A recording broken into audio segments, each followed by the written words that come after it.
So what sets Raw Fury apart from other publishers?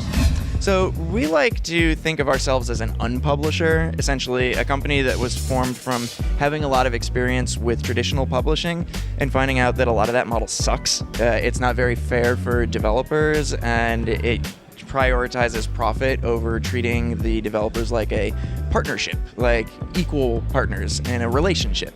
So we do what we can to break that. We try to think of things differently, to treat the developers with the respect that they deserve, and treat the game with the respect it deserves, and then just try to be as creative with the ideas as we can, and be less focused on the sales aspect of things and much more about just creating success, creating great art, making great games.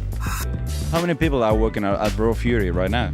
Right now we've got a staff of 13. So there's 8 in our Stockholm office and 5 of us working remotely, 1 from London and 4 of us from the United States. Tell me about what you're working on right now. Sure. So right now we are preparing for the launch of Dendara, which is a game developed by Long Hat House, a studio based in Belo Horizonte.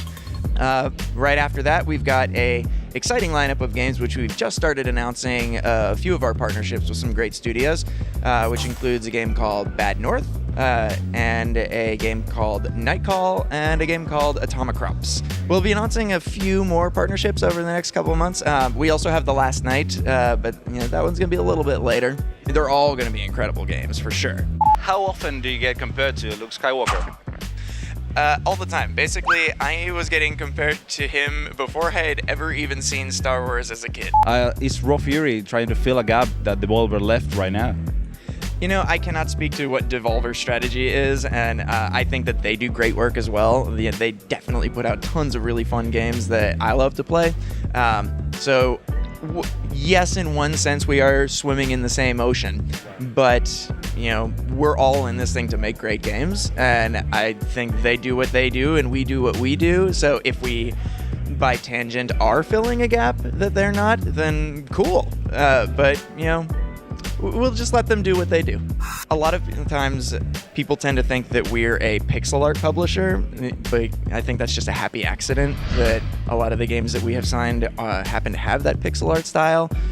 But that's mostly because the games that we've looked at that we've decided to publish that happen to have pixel art are doing what they're doing within that genre exceptionally well. So they all provide certain unique elements that make them stand out from the crowd. And so that's what we tend to prioritize.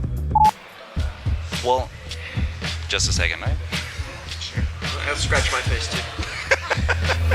What kind of projects do you find here in Uruguay?